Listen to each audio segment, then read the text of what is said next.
18절에서 31절 말씀까지는 모세가 이집트로 갔습니다. 모세가 하나님의 명을 받아서 이집트로 갔어요. 여기는 애굽이라고 했는데요. 자, 18절에서부터 보면은 일대지로 20절까지 이드로의 허락을 받아 애굽으로 돌아간 모세 그랬는데, 이드로의 허락을 받았다고 하는 것은 조금 맞지가 않습니다. 이드로에게 인사하고 애굽으로 간 모세, 이렇게 해야 됩니다. 이드로가 누구죠? 베드로의 장인입니다. 이드로에게 인사한 거예요. 인사. 지금 3장 10절을 읽어보세요.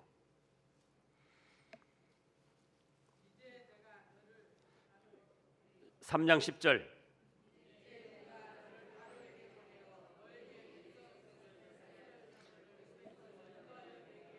예. 이미 그 전에도 그런 뜻을 말씀하셨지만은 더 명확하게 3장 10절에서 이제 내가 너를 바로에게 보내어 너에게 내 백성 이스라엘 자손을 애굽에서 인도하여 내게 하리라. 그 뒤에도 계속 말씀하셨고, 지난주 말씀에서 4장에서도 계속 하나님이 말씀을 하시는 거예요. 그런데 모세는 어쩌죠? 나는 입이 둔하고 혀가 뻣뻣하고 말을 못합니다. 갈 수 없습니다. 그런데 이제 지난주 말씀에서 모세에게 세 가지 이적, 신적 증표를 보여주니까 이제 가려고 작정을 했습니다. 그래가지고 오늘 18절에서 모세가 그의 장인 이드로에게로 돌아가서 그에게 이르되 내가 애굽에 있는 내 형제들에게로 돌아가서 그들이 아직 살아있는지 알아보려 하오니 나로 가게 하소서. 이드로의 허락을 받아가지고 가고 안 받으면 못 가는, 그렇게 되면은 여기에 문제가 따라오는 거예요. 지금 아까 3장 10절에서 찾은 대로 하나님은 이미 어떻게 하셨다고요? 모세 보고 이집트로 내려가라고 그랬어요. 하나님이 명령하신 것을 믿지 않는 이드로, 자기 장인에게 허락을 받아가지고 간다, 못 받아가지고 간다, 못 받으면 안 간다, 이렇게 되면은 모세가 지금 누구 말을 듣고 움직이는 것이 됩니까? 사람 말, 이드로 말을 듣고 하나님의 일을 하는데 사람이 허락하지 마라, 거기에 따라서 하게 되니까 이건 큰 문제가 생기는 거예요. 그래서 이 교제가 사실은 조금 바람직하지 않게 된 거예요. 그러나 하나님이 명령하신 일을 할지라도 모세가 육신적으로 사위고 아들격이기 때문에 어른한테 뭘 해라? 인사를 하고 가는 거예요. 인사를. 하나님이 명령하신 일이라도 사람의 허락은 받을 필요가 없지만 어른에게 인사를 하고 오고 가야 된다, 그 말씀입니다. 그래도 지금 미디안 광야에서 몇 년 동안 있었습니까? 40년 동안. 그럼 믿지 않는 미디안 제사장 이드로 집이지만은 거기에서 결혼을 했고 그 믿지 않는 제사장 집에서 40여 년 동안 지내면서 연단을 받은 거예요. 그래서 이제 하나님이 때가 돼서 모세를 통하여 이스라엘 백성들을 구원해 내시고자 하는데 자기는 못 간다 했지만 하나님이 신적 능력을 베풀어 주셔서 이제 갈등하고 고민하는 모세가 확신을 갖게 됐습니다. 그래서 이제는 그래, 내 능력 내 지혜 나는 별것이 아니지만 하나님께서 이렇게 능력을 베풀어 주시면서 가라고 하니까 가야지. 또 내가 말을 못한다고 하니까는 우리 형 말 잘하는 아론을 세워준다고 그랬으니까 그래, 내가 순종해야지. 그래서 18절에서는 허락을 받기 위한 것이 아니고 무엇이었다? 인사하는 것이었다, 그 말씀이에요. 그래서 우리 믿음의 사람들이 어디를 오고 가는데 어른들에게 옛말에 보면은 출필고하고 반필면하라, 그렇게 말이 있어요. 출필고, 나갈 때는 필히 고하고 나가라. 반필면, 돌아올 때는 반드시 필히 얼굴을 보고 인사를 해라. 어른에게 그렇게 하라는 거예요. 그래서 제가 어른은 아니지만 그래도 교회에서는 교회를 대표하는 거예요. 그러면은 우리 직분자들이나 성도들이 어디를 갈 때는 간다고 전화라도 해주고 문자를 해주고 또 돌아와서는 잘 갔다 왔다고 저한테 문자를 넣어주든지 전화를 해주든지 그러면 좋습니다. 왜냐하면 제가 거기에 맞춰서 기도도 하고 또 보일 만한 분들이 안 보이면은 제가 굉장히 궁금해하면서 기도를 합니다. 그분이 왜 안 나오셨을까? 무슨 사고가 있는 건 아닌가? 병이 있는 건 아닌가? 그래서 가정에서도 어른들한테는 어떻게 하라고요? 출필고하고 반필면하라. 신앙의 세계에서도 마찬가지다. 그래서 모세가 장인 이드로가 허락하든 안 하든 이제 하나님의 명령이 있고 자기도 결심을 했으니까 가야 됩니다. 그러나 하나님의 명령이라 할지라도 어른에게 무엇을 했다? 인사를 하고 간 거예요. 그래서 이드로가 뭐라고 합니까? 평안히 가라. 그래서 지금 출발을 하려고 하는데 19절에 여호와께서 미디안에서 모세에게 나타나셨습니다. 애굽으로 돌아가라. 또 말씀하시는 거예요. 네 목숨을 노리던 자가 다 죽었느니라. 그래서 모세가 그의 아내와 아들들을 나귀에 태우고 애굽으로 돌아가는데 모세의 손에 하나님의 그 평소에 쓰던 지팡이인데 하나님이 능력을 행하신 그 지팡이를 손에 잡고 갔습니다.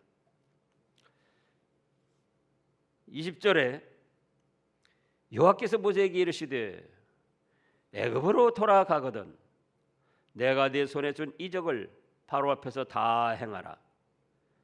그러나 내가 그의 마음을 완악하게 한즉 그가 백성을 보내주지 아니하리니. 자,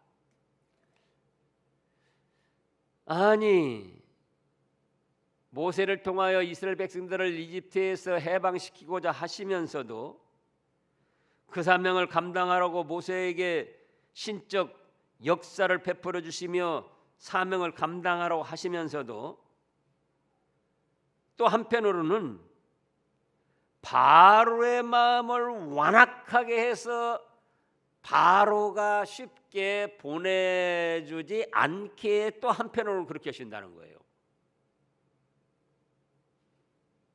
그거 참 이상하죠? 그러잖아요.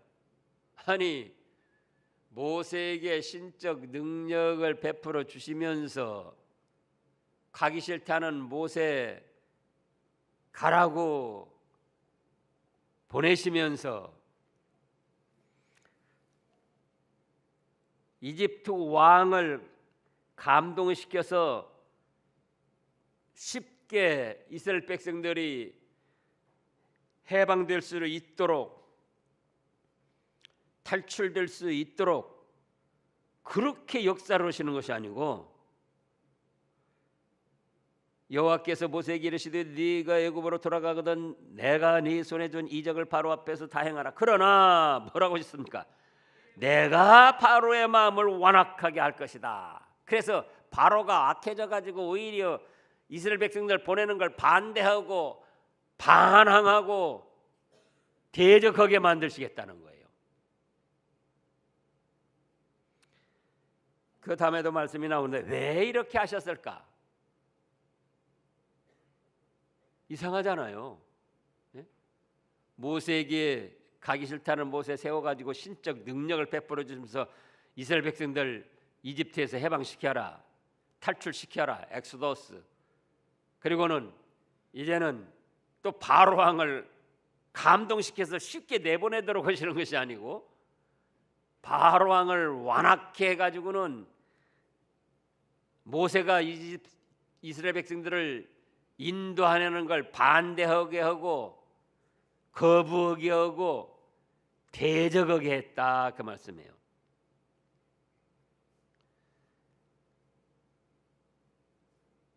왜 그랬는가?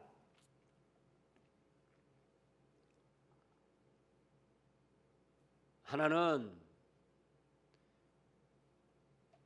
하나님의 신적 역사를 베풀어 주시려고 그런 거예요. 만약에 한 번에 바로가 그래, 너희들은 원래 우리나라 백성이 아니지, 한 70여 년 동안 또 이제 이 왕 시대로 하면은요, 그 전부터면 뭐 400여 년 동안 아닙니까? 내가 왕이 돼서도 몇십 년 동안 이 우리나라에서 참 여러 가지 일 많이 했는데 이제 돌아갈 때가 됐다, 이렇게 감동시키고 이렇게 해서 했더라면은 그 다음에 둘째 이제 이스라엘 백성들에게는 능력이고 애굽 사람들에게는 재앙이죠. 처음에 물이 피게 되고, 이제 앞으로 나오네, 물이 피가 되게 하고, 그 다음에 그때 바로 이스라엘 백성들을 내보냈더라면은 둘째 개구리 재앙, 개구리 역사,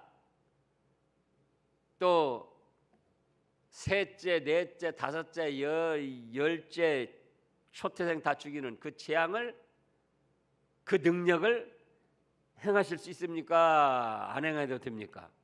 안 행해도 되는 거예요. 그러면은 하나님의 살아 역사하시는 신적 역사가 나타날 수가 없는 거예요. 하나님은 사람들이 할 수 없는 하나님의 신적 역사를 일으켜 가지고 그걸 통해서 영광을 받으시고자 했던 거예요.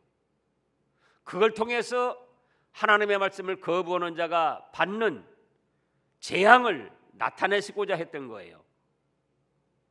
그래서 모세를 통해서 신적 능력을 베풀도록 하고 명령을 하셨으면서도 또 한편으로는 바로 왕이 강팍해져 가지고 이스라엘 백성들을 내보내지 않게 원수처럼 대적하게 반대하게 그렇게 하셨다 그겁니다. 반대할수록 하나님의 신적 역사가 크게 나타나서 하나님이 그걸 통하여 영광을 받으시려고 했다. 그 다음에 또 한 가지는,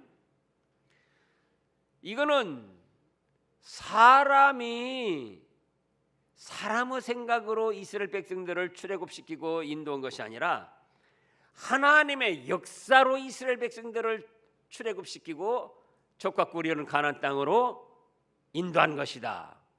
누구 역사로요? 하나님의 역사로.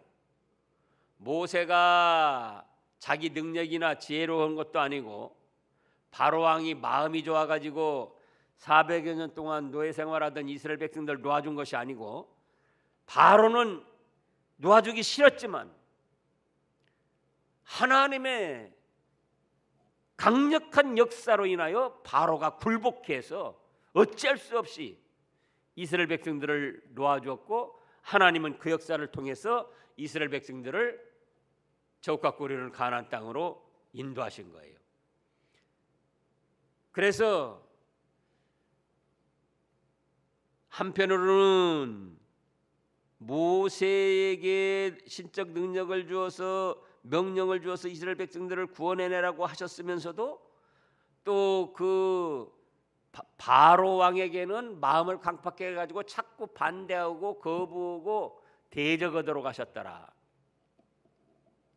오늘날도 이런 일이 있을 수 있습니다. 오늘날도 하나님이 기뻐하시는 교회의 어떤 일들을 이루어 가는데 한쪽에서는 하나님이 역사를 하십니다. 누가 역사하셔요? 하나님이 역사를 하셔요.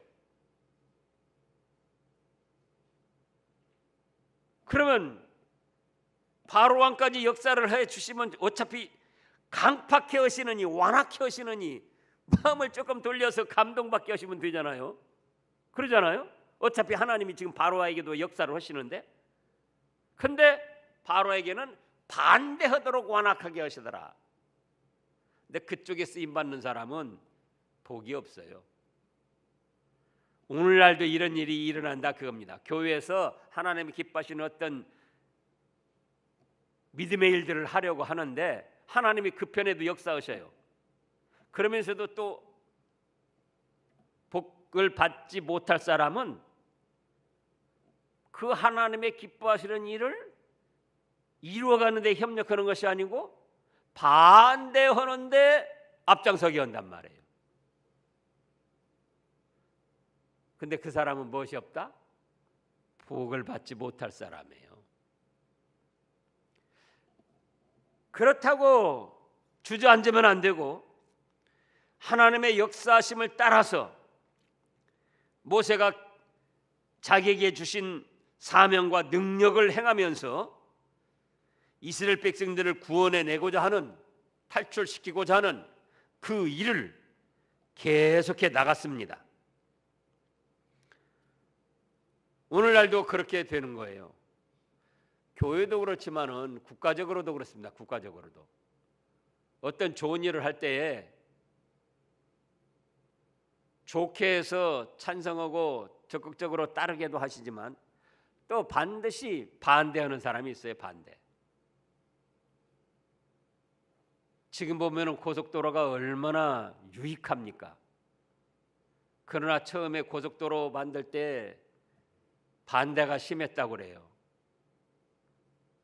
또 포항제철도 만들 때 반대가 심했다고 그래요.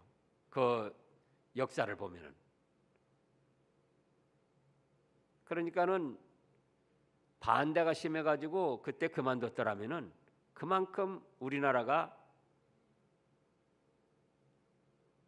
발전을 못했던 거죠. 박정희 대통령이 잘못한 것도 있지만, 독재 쓴 건 잘못이지만은 우리나라 경제 발전을 일으킨 건 확실합니다. 저 또 뭐 여러분들도 그러시지만 저도 그 시대를 산 증인이에요.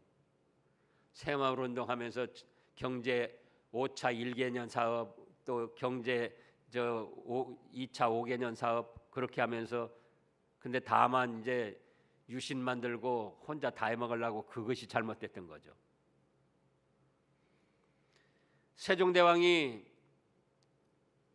한글 만들 때도 우리 역사를 보면 얼마나 반대가 심했느냐 그거예요. 그때 반대에 부딪혀서 세종대왕이 한글을 만들지 않았더라면은 여전히 우리가 우리의 글을 갖지도 못하고 아마 한문이나 가지고 어렵게 생활을 했을 거예요. 근데 그 반대를 무릅쓰고 한글을 만든 바람에 지금 세계적으로 뛰어난 문자가 되어 있습니다. 한류 문화도 있지만은 그 영향도 있지만은 세계 여러 나라에서 우리 한글을 배우고자 하는 거예요. 그래서 이 말씀을 볼 때에 오늘날도 교회에서 하나님의 기뻐하시는 꼭 해야 될 일을 이루어 가는데도 그렇게 하나님이 역사를 하셔요. 신적 능력을 베풀어 주시면서 하나님의 종을 세워서. 그런데도 또 뭐가 있다? 뭐가 있다고요? 반대하는 사람도 그냥 반대하는 게 아니에요. 하나님이 반대토록 해서 반대하는 거예요. 여기 말씀을 보시라고요. 제가 제일 처음에 이 말씀을 붙들고 갈등을 하다가 깨닫고는 너무나도 참 그렇구나 감사를 했어요. 그러니까 하나님의 기뻐하시는 일이라고 해서 다 찬성하고 협력하는 게 아니다. 하나님이 기뻐하시는 꼭 해야 될 일임에도 하나님이 그 일을 잘하라고 역사하심에도 또 한쪽으로는 뭐가 있다? 반대가 있다. 그것도 자기 혼자 반대한다? 아니고 하나님이 또 그렇게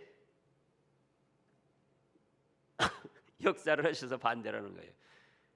그래서 반대가 하나님이 기뻐하시는 꼭 필요한 일을 할 때 반대가 있다고 그래서 중지하면 안 된다 그거예요.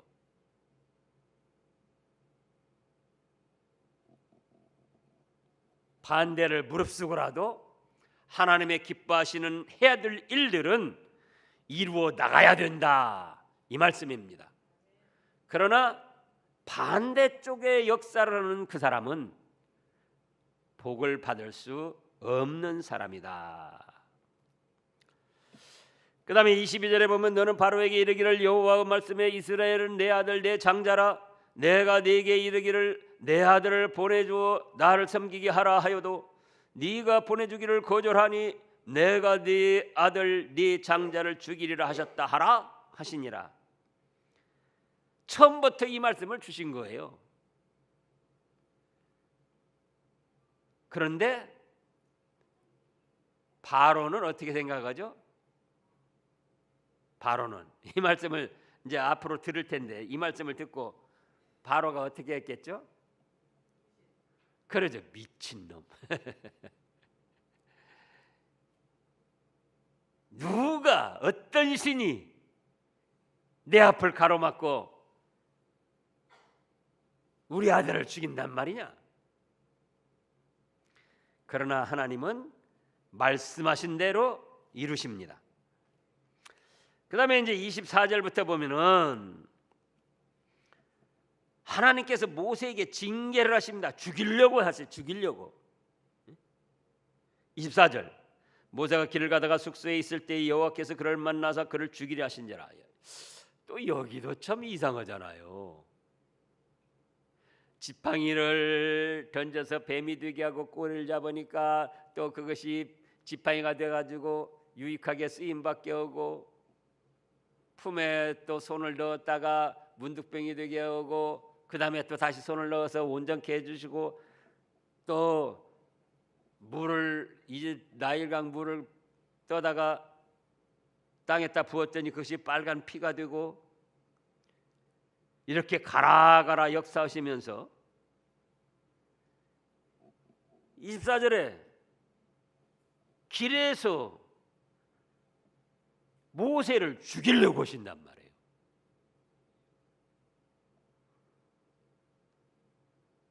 왜 그랬을까? 그러니까 25절에 보니까 십보라가 돌칼을 가져다가 그의 아들 포피를 베어 그의 발에 갖다 대며 이르되 당신은 참으로 내게 피난 편이로다. 여호와께서 그를 놓아주시니라. 그때 십보라가 피난 편이라 하면 할례 때문이었더라. 그러니까는 십보라는 원래 믿음의 사람이었습니까? 믿음이 없는 사람이었습니까?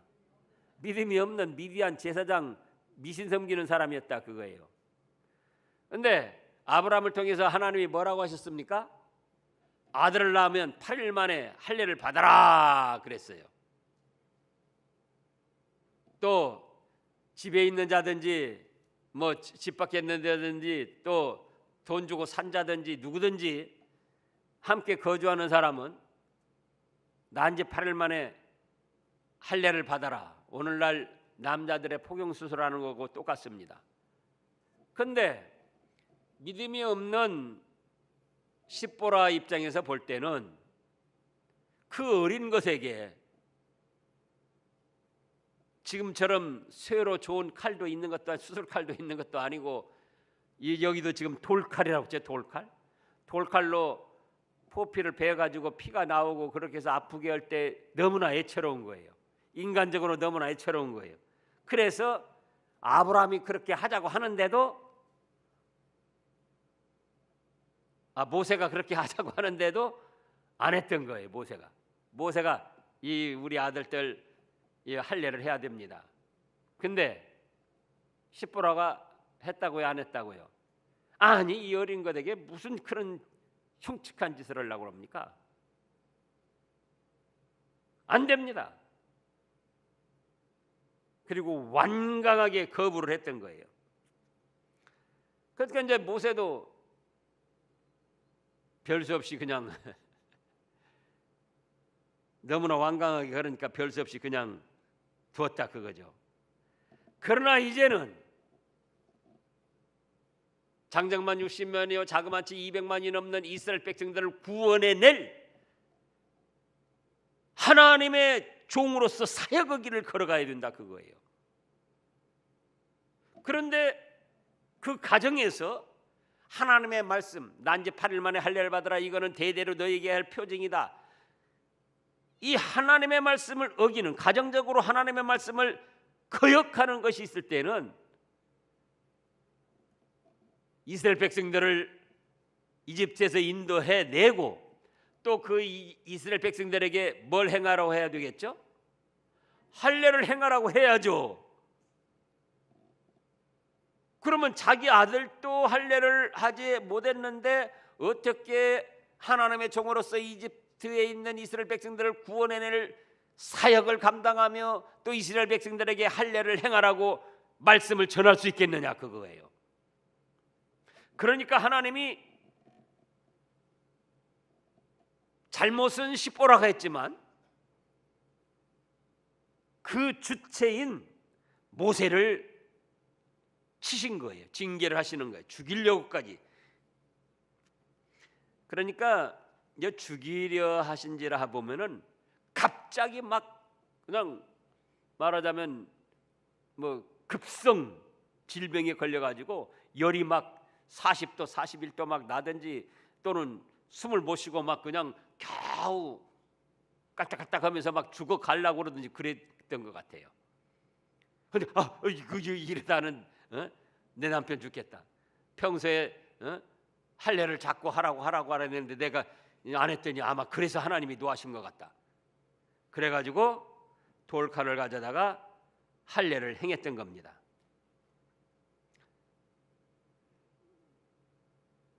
그랬더니 26절 읽어보세요. 26절.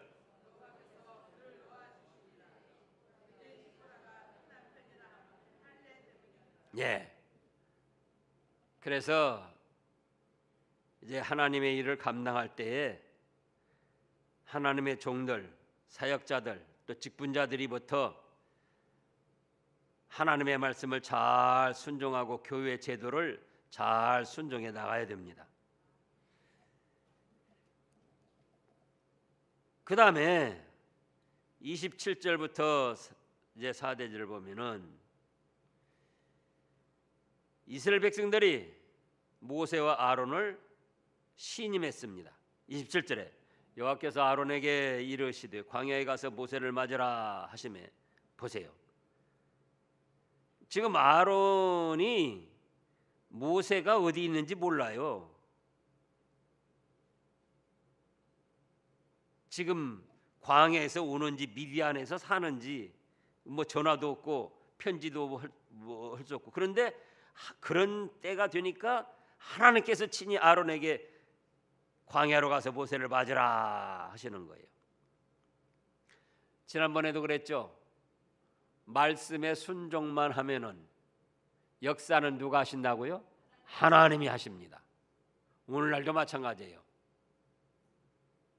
우리가 비록 부족하고 무능하지만 말씀에 순종만 하면은 역사는 누가 하신다?